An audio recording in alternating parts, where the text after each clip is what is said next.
Everyone, welcome to our YouTube channel बाया बाबा। पिछले लेक्चर्स में हमने ये देखे थे कि किस तरह से लैमार्क ने थियरी ऑफ इवोल्यूशन के बारे में बताया।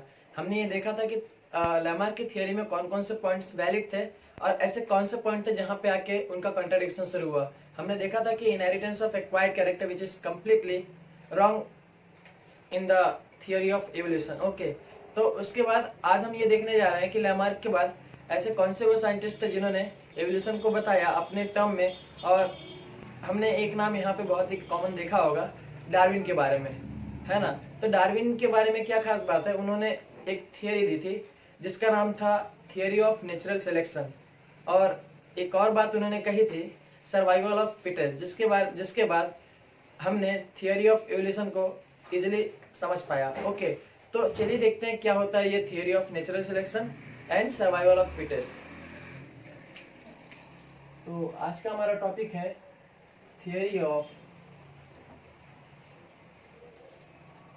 Natural selection.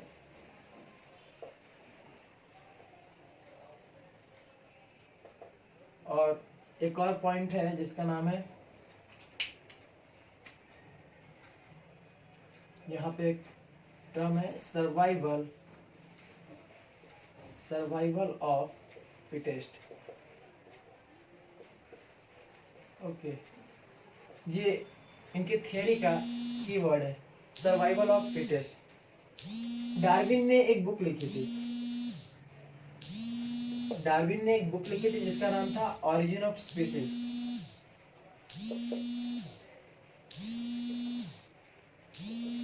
क्या नाम था? Origin of species. और ये जो ऑरिजिन ऑफ स्पीसीज बुक थी, इसी के अंदर इन्होंने अपनी थियरी जो है थियरी ऑफ नेचुरल सिलेक्शन को मेंशन किया था, उन्होंने बताया था। ओके, अब बात ये आती है, एक और पॉइंट आपको जाननी चाहिए कि डार्विन ने ये जो थियरी ऑफ नेचुरल सिलेक्शन लिखा या उसके बारे में कहा, तो ये उनकी खुद की थॉट नहीं थी। वो एक बंदा था उस समय जिससे वो बहुत ही ज्यादा इंस्पायर्ड थे। उसका नाम था, उस बंदे का नाम था थॉमस मैल्थस। क्या नाम था उसका? थॉमस मैल्थस।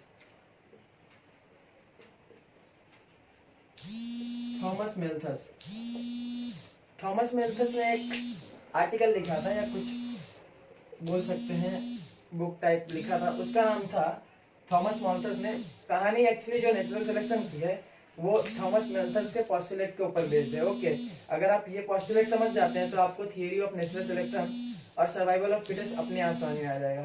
तो थॉमस मैल्थस ने हमने क्या बोला कि एक बुक लिखा था, उसका नाम था an essay on principal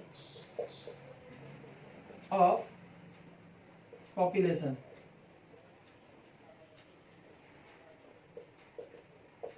an essay on principle of population, ये पर्टिकुलर पोस्टुलेट्स है जिसको किसने लिखा था? थॉमस मैल्थस ने लिखा था।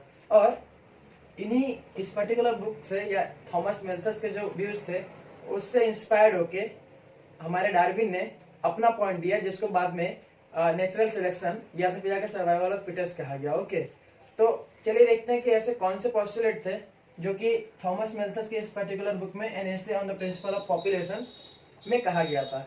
ओके, इसका मतलब अगर देखें तो सिंपल सी बात है, प्रिंसिपल ऑफ पॉपुलेशन मतलब कि किसी भी पॉपुलेशन के कौन कौन से प्रिंसिपल होते हैं, कौन कौन से बेसिक आइडिया जिसके ऊपर वो रिलाई करता है। ओके, तो चलिए हम इनके पोस्टुलेट देखते हैं पहले।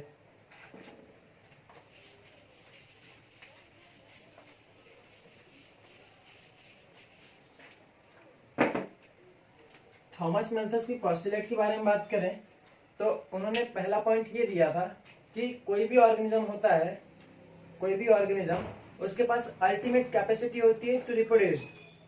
किसी भी ऑर्गेनिज्म के पास, किसी भी पॉपुलेशन में उसके पास अल्टीमेट कैपेसिटी होती है रिप्रोडक्शन की।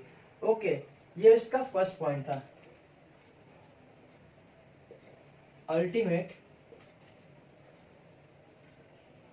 Capacity to reproduce. ठीक, दूसरी बात ये कि अगर मान लीजिए किसी भी ऑर्गेनिज्म का अल्टीमेट कैपेसिटी रिप्रोड्यूस होने की, तो होना तो ये चाहिए ना कि पॉपुलेशन का ओवरफ्लड हो जाना चाहिए। सपोज फंजाई है या तो फिर कोई कोई भी एक ऑर्गेनिज्म बर्ड है, तो ऐसा क्यों नहीं होता है कि अल्टीमेट कैपेसिटी होने के बावजूद किसी भी ऑर्गेनिज्म या किसी भी पॉपुलेशन का ओवरफ्लड नहीं होता, उनका नंबर तो बहुत ज्यादा बढ़ जाना चाहिए। फॉर एग्जांपल बैक्टीरिया, हर जगह पूरे वर्ल्ड में बैक्टीरिया बैक्टीरिया बैक्टीरिया हो जाना चाहिए, बट ऐसा तो होता नहीं है। सही बात है। तो उनका दूसरा पॉइंट यही था कि although the organism has ultimate power to divide और to reproduce but their number are still constant. Okay, तो दूसरा पॉइंट ये था, although they are constant, although their number are constant. Now हमने बात किया कि ऑर्गेनिज्म के पास अल्टीमेट कैपेसिटी डिवाइड होने की, रिप्रोड्यूस करने की, लेकिन उनका नंबर क्या है, स्टिल कांस्टेंट। तो ऐसा क्यों? मतलब हो सकता है कोई ना कोई यहाँ पे चेक कर रहा है उसको, है ना, कोई ना कोई उसको ऐसा फैक्टर है जो कि इनहिबिट कर रहा है, उनको बढ़ने से रोक रहा है। तो फैक्टर क्या है? Resource limitations. ओके, तो हर एक ऑर्गेनिज्म के लिए क्या है, रिसोर्सेस क्या है, लिमिटेड अमाउंट में है। और जब लिमिटेड अमाउंट में रिसोर्स रहेंगे तो भाई पॉपुलेशन चेक तो होगा ही होगा। ओके, तो ये जो चेक हुआ है वो किसकी वजह से होता है? रिसोर्स लिमिटेशंस की वजह से। ओके, रिसोर्स लिमिटेशन की वजह से। ठीक, अब एक और बात यहाँ पे आती है, मेन पॉइंट यहाँ से शुरू होता है कि जब रिसोर्सेस की लिमिटेशंस रहेगी तो क्या होगा? कंपटीशन शुरू होगा। रिसोर्स का मतलब आप समझ रहे हैं ना, फूड या कोई भी अलग अलग चीज है। तो सपोज एक ही अमाउंट का फूड है, कोई एक टाइप का फूड है, सपोज मुझे सेब पसंद है, किसी और को भी सेब पसंद है, तो हम दोनों में क्या होगा, उस सेब को पाने के लिए क्या होगा, झगड़ा होगा, जिसे हम कंपटीशन बोलेंगे, है ना। तो चौथी बात क्या थी इसकी, कि कंपटीशन होगा।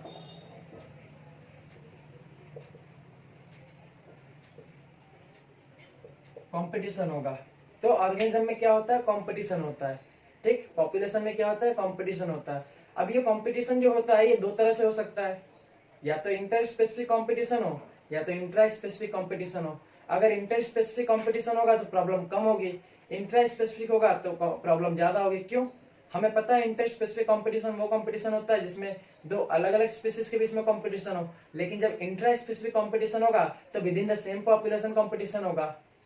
For example, I am a human being, you are also human being, तो हम दोनों के बीच में क्या होगा, for the same resource competition होगा, because we are dependent on the same kind of food और same kind of things. Okay, तो इसलिए इंटर स्पेसिफिक कंपटीशन जो होगा वो ज्यादा लिथल होगा as compare to inter specific competition. तो कंपटीशन के यहाँ पे दो टाइप हो सकते हैं, है ना। पहला इंटर स्पेसिफिक, दूसरा इंट्रा स्पेसिफिक। ओके, और हमने देखा कि इंट्रा स्पेसिफिक जो होगा वो मोर लिथल होगा as compare to inter specific competition. अब कंपटीशन शुरू हो गया, ठीक है। ये थियरी ऑफ ये जितने भी पॉइंट्स हैं ये अल्टीमेटली आपको कहाँ पे लेके जाएंगे, थियरी ऑफ नेचुरल सिलेक्शन के एक्सप्लेनेशन में लेके जाएंगे, है ना। तो ये पॉइंट्स बहुत इंपॉर्टेंट है। ये कहाँ तक आ गए हम लोग, ऑर्गेनिज्म के कंपटीशन तक आ गए। ठीक, अब किसी भी इंडिविजुअल में, किसी भी एक पॉपुलेशन है, अगला पॉइंट इसका है कि कोई भी एक पॉपुलेशन है, ग्रुप ऑफ पॉपुलेशन है, तो उसमें क्या सभी इंडिविजुअल सेम टाइप के होते हैं? सभी इंडिविजुअल किसी पॉपुलेशन में सभी इंडिविजुअल सेम टाइप के तो नहीं होते हैं। हर एक इंडिविजुअल डिफरेंट टाइप का होता है, हर एक का काम करने का पोटेंशियल डिफरेंट होता है, हर एक का डिफरेंट टाइप की एक्टिविटी करने का परफॉर्मेंस होता है, वो भी डिफरेंट होता है। मतलब ये कि किसी भी पॉपुलेशन में वेरिएशंस पाए जाते हैं, किसी भी पॉपुलेशन के अंदर इंडिविजुअल्स के बीच में वेरिएशन पाए जाते हैं। फॉर एग्जांपल, ह्यूमन बीइंग्स की बात कर ले तो क्या हम सभी ह्यूमन बीइंग एक कैटेगरी के हैं? हम सभी में वेरिएशन है, कोई लंबा है, कोई छोटा है, किसी के काम करने की परफॉर्मेंस ज्यादा है, कोई किसी एक्टिविटी को कम अच्छे से परफॉर्म करेगा, कोई ज्यादा अच्छे से परफॉर्म करेगा, कोई बहुत ज्यादा इंटेलिजेंट है, कोई बहुत डम्ब है। तो अलग अलग वेरिएशन पाए जा रहे हैं ना, अलग अलग वेरिएशन पाए जा रहे हैं, अलग अलग कैरेक्टर्स पाए जा रहे हैं। तो अगला पॉइंट हमारा क्या है कि इंडिविजुअल्स में क्या होते हैं, वेरिएशन होते हैं, है ना। वेरिएशंस पाए जाते हैं, variations with in the population, variation with in the population. इतनी बात समझ में आई? तो आप इसको चाहे तो लिख सकते हैं या तो स्क्रीनशॉट ले सकते हैं, फिर हम आगे बढ़ते हैं। ओके, चलिए।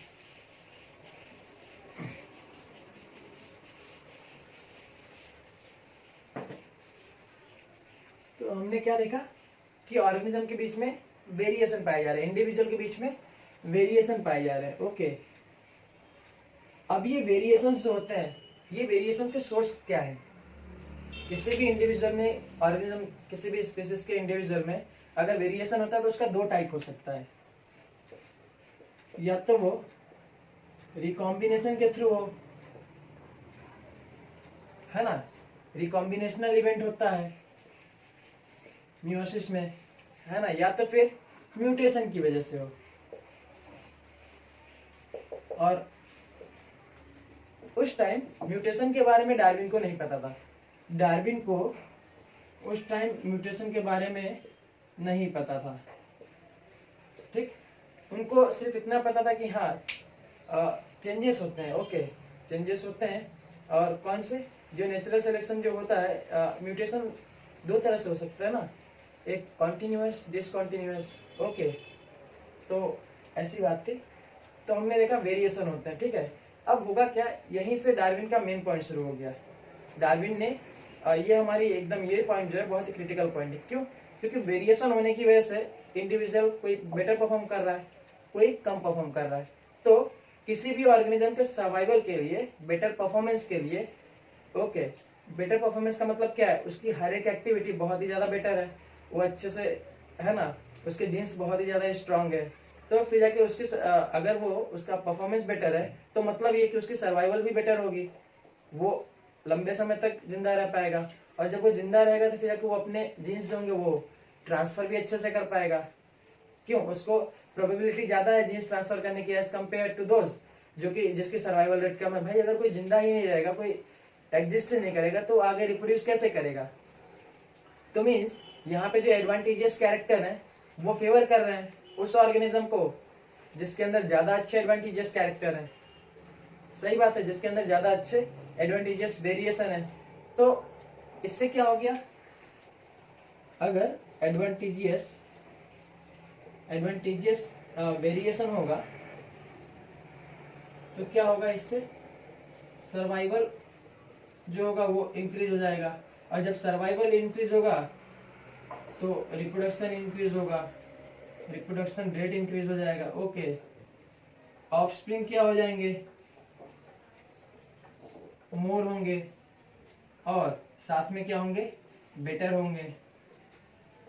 यही सारी चीजें हैं। तो इतना माल्थस ने कहा था अपने थियरी में। ओके, माल्थस ने इतना कहा था। और साथ में एक बात ये भी कही थी कि ऐसे ऑर्गेनिज्म, ऐसे इंडिविजुअल जिनके पास लेस एडवांटेजेस कैरेक्टर है, उनका क्या होगा भाई, वो इन्वायरमेंट में सरवाइव करने की कोशिश करेंगे, स्ट्रगल करेंगे, है ना। और अल्टीमेटली क्या होगा, जब नहीं सरवाइव कर पाएंगे तो वो एलिमिनेट हो जाएंगे। ओके, अल्टीमेटली क्या हो जाएगा, वो एलिमिनेट हो जाएंगे। तो ये सारी बातें मैल्थस ने कही थी। अब इसी पॉइंट को, इस पर्टिकुलर पॉइंट को, वेरिएशन और एडवांटेजेस कैरेक्टर को डार्विन ने देखा और उन्होंने क्या बोला